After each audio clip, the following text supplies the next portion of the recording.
Hello, everyone. Welcome to our webinar discussing optimizing the power of artificial intelligence and FirstNet for public safety.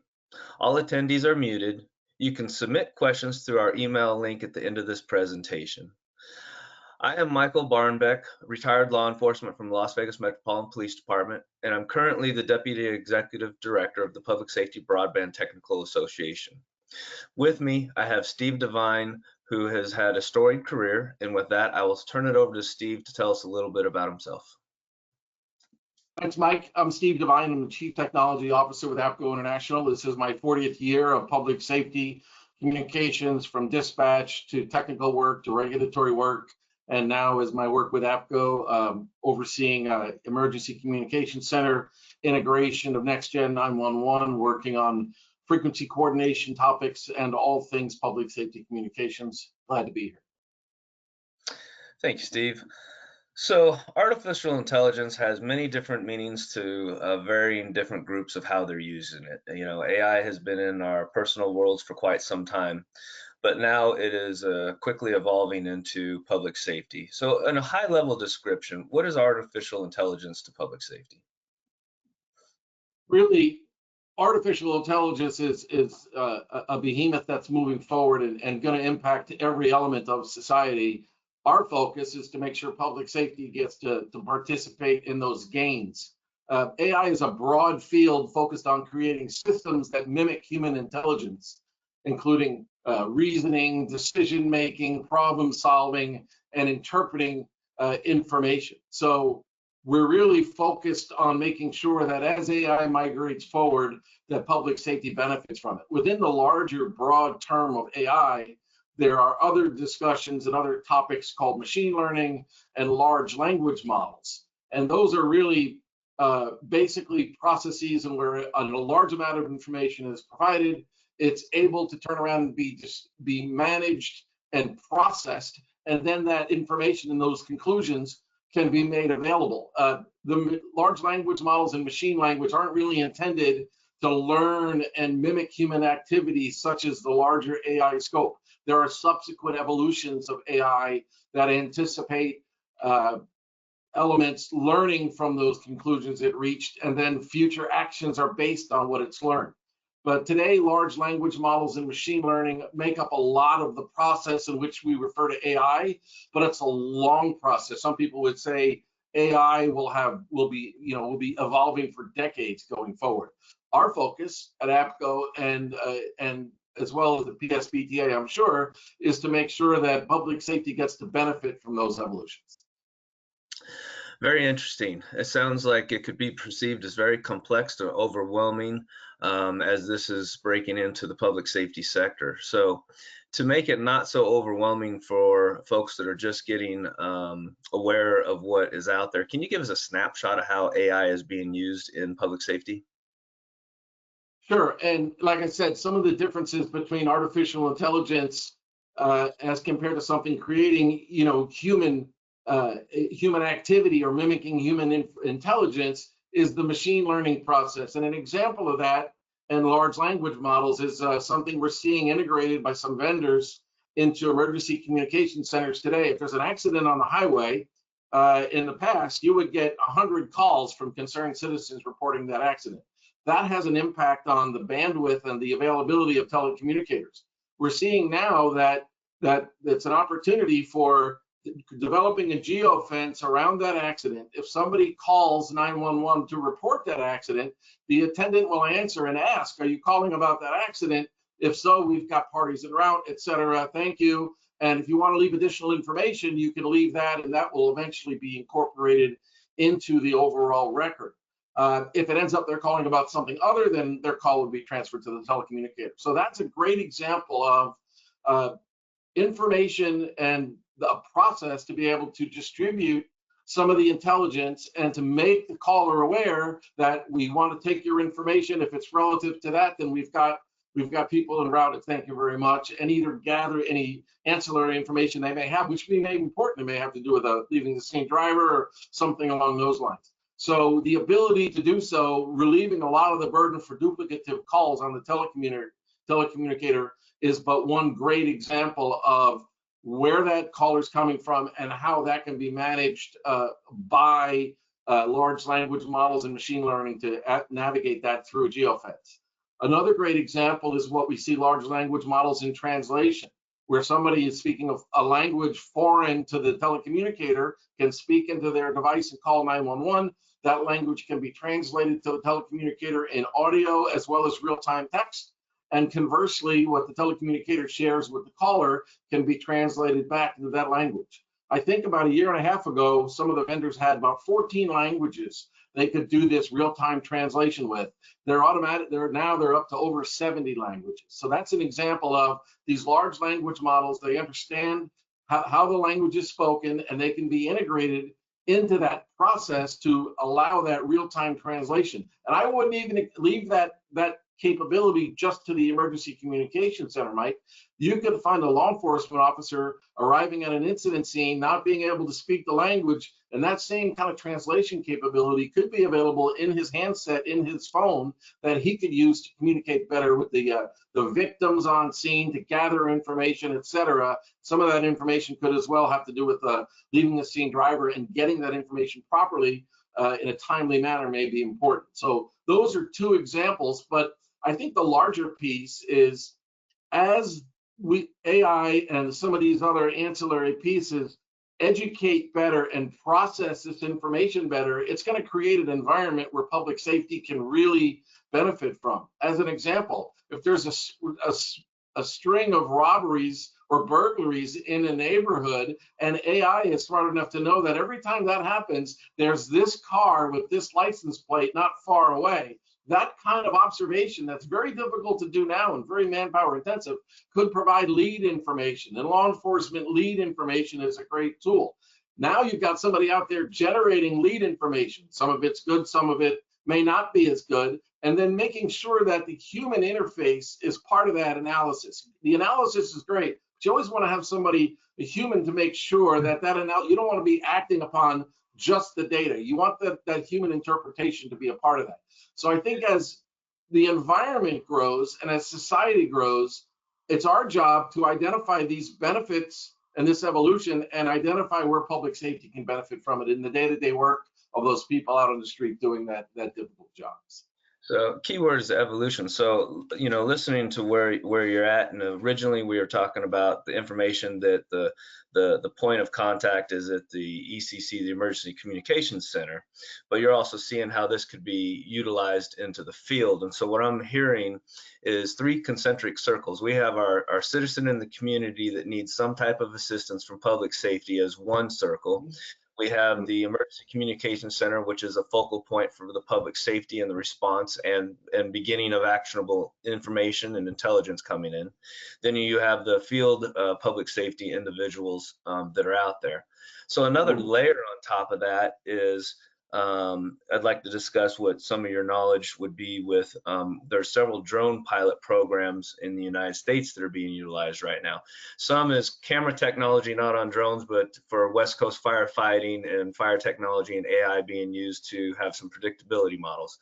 We have pilot programs for law enforcement that are utilizing actionable intelligence on scene, taking a look at risks and perimeters and different things like that.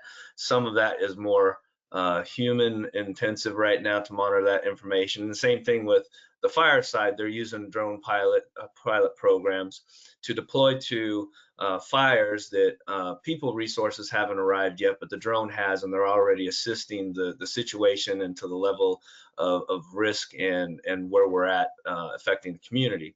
So how do you see some of those, like that technology, being overlapped and integrated into those concentric circles? I think it's a great point, Mike. Well, first off, we see the Emergency Communication Center as kind of being the fulcrum, right? You've got the 911 call, you've got the citizenry calling in, providing information. That's not just 911 audio anymore. Now that's going to be data and imaging and video and all of that. The 911 centers will be, the telecommunicator will be triaging that information, and some of which will be passed right on to the field responders to make sure they have that information for situational awareness. So we really see the Emergency Communication Center as being the fulcrum for the management and distribution of this data. your drone example is a great example of being able to send something out.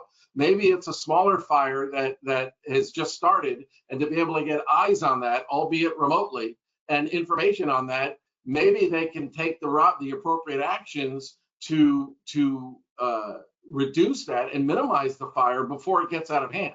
So early triage and early review may help that, and that drone may be able to get there before any people can, and that may be able to turn around and provide commanders the opportunity to do so.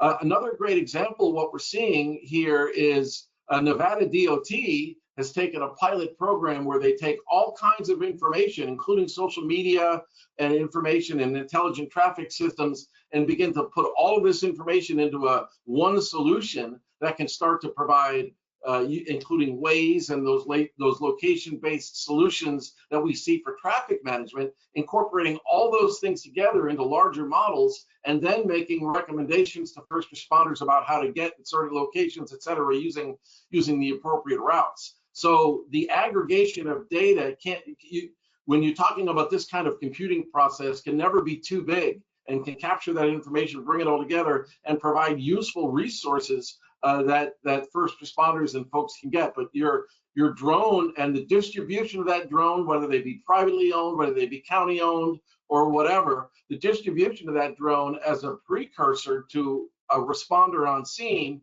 I think is critical in your wildfire example, as well as in a car accident with the severity of vehicles. Maybe the drone taking a license plate snapshot and determining that electric vehicles involved, and making sure that the fire responders, while en route, know the type of vehicles that are going to be on scene even before they arrive. So I think there's a lot of that to be benefit from, and public safety's ability to harness these changes are happening in society. It's really to determine where the best place is for public safety to utilize some of that in some of the use cases. I appreciate that. It sounds like we didn't just describe and speak about current use of artificial intelligence, but also a little bit about the evolution of where artificial intelligence may be going. So with that, I would like to ask you, over the next few years, where do you see this evolution of artificial intelligence going within public safety? And since we did talk about some examples, maybe there's some additional examples you'd like to talk about. Maybe it's a policy thought. Just let us know what you sort of envision the next couple of years looking like for public safety. I think there's a slew of functionality in the medical field, even in the courts and the correction facilities and probation and parole, where a lot of those decisions were, parole decisions were kind of based on gut instinct. And yeah, I think, this works good, his behavior has been such. Now I think there's more data being able to be compiled. There's more opportunity to interpret that data. Facial recognition is going to be, as we know, it's going to be a large benefit to law enforcement going forward.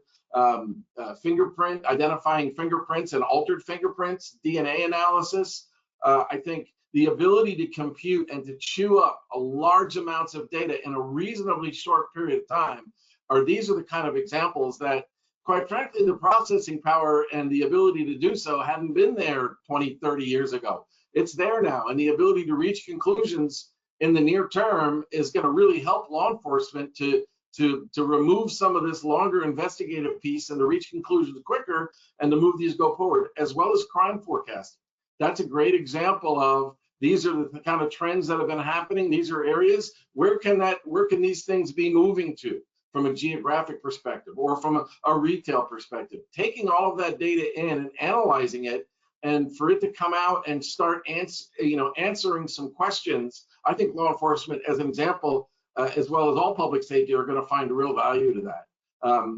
We see it today in software that talks about 911, that evaluates the callers, and when it hears certain words that may lead more to a stroke or lead more to a heart attack, it can hear certain words and even accommodate background noise and those things to start reaching some conclusions in conjunction with the medical questions that the telecommunicator is asking. It can reach some conclusions that are really beneficial and may save lives going forward.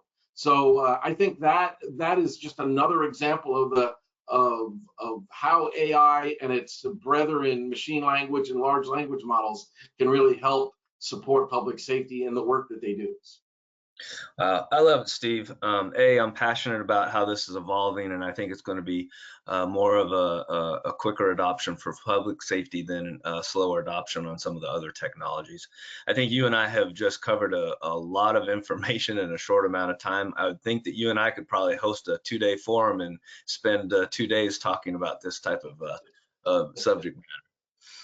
So with this discussion, let's talk about how artificial intelligence integrates with public safety broadband.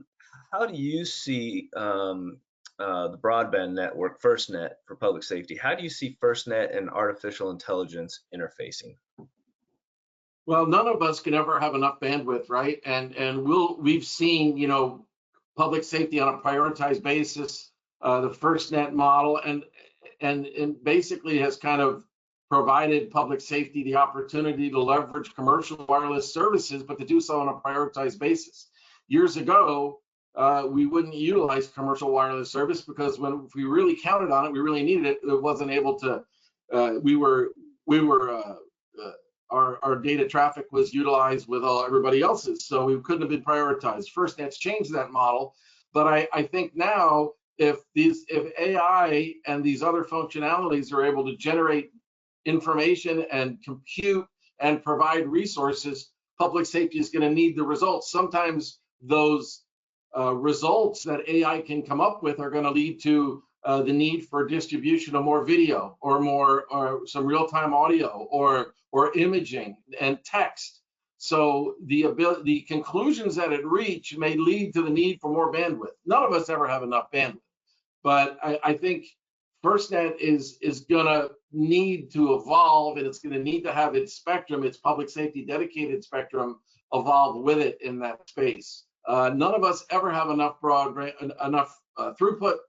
and I think that the AI work is going to provide valuable information to law enforcement, but they have to have mechanisms in which to receive that, and that's going to end up being spectrum and throughput and coverage.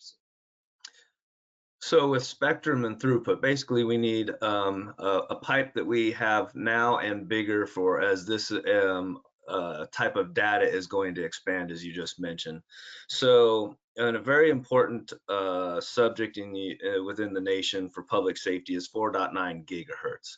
So how can 4.9 gigahertz enhance FirstNet and help with the evolution of artificial intelligence? Can you tie that together and explain it?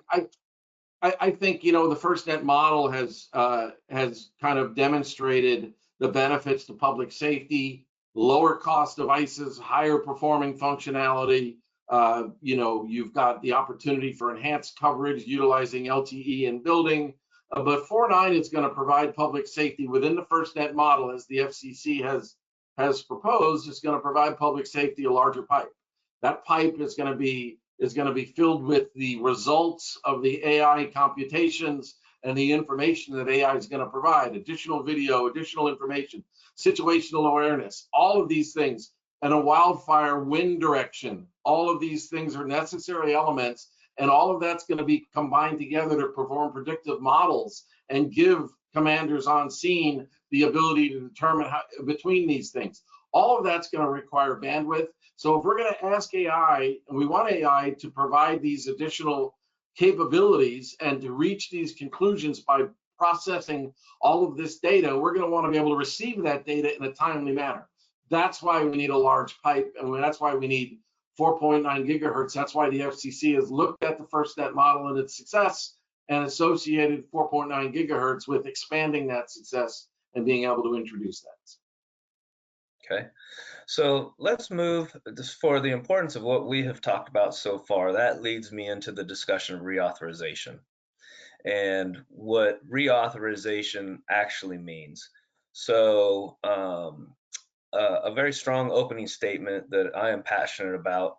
I was a part of this process for being adopt in or adopt out for the state of Nevada. I represented the state and the governor long ago when we were going through this process, so I believed in this. The public safety broadband network, that's also known as FirstNet, has actually been proven very successful throughout the nation. I think it's important to know that we have approximately 30,000 public safety agencies currently using FirstNet. That's a strong number, and those numbers are strength and give us a bully pulpit on this topic. The FirstNet Authority Board was given congressional approval to lead our broadband network through a public-private partnership. And I think when we talk about reauthorization in Congress, what does this mean? This has nothing to do with the private side of the partnership. That private side of a partnership was already awarded through an RFP. It's a 25-year-long contract. What's specific is the FirstNet Authority Board was given the congressional mandate to deploy, run, manage our public safety network and to oversee this 25-year contract for operations and management. So the reason why I'm giving a little detail here is to reiterate, reauthorization is for the FirstNet Authority Board, not for anything else. And specifically, the FirstNet Authority Board, because this was such a considered an uncharted territory for a large size project like this for specifically dedicated to public safety, there were some concerns of success or failure. So there was a clause put in there for the board to expire and sunset in 2027. But now with the success, the proven success and how this is moving forward, there's no reason for this to expire. So we in the PSBTA absolutely support reauthorization for the FirstNet Authority Board before its sunset clauses out. With that said, because I just spoke quite a bit, Steve, so with that, I want to turn it over to you and the folks that you represent of why you believe reauthorization is important. Yeah, Mike, I think, the idea of Congress putting in a clause that if a public-private partnership didn't work, that they would have some kind of a backdoor or an out for it doesn't surprise me. Again, FirstNet has been proven to be wildly successful, has introduced cost-effective broadband solutions on a priority basis that public safety would have never dreamed to have had. So this experiment has worked, and I think there are plenty of conclusions and plenty of support for people to turn around and point to that show that this should continue to evolve.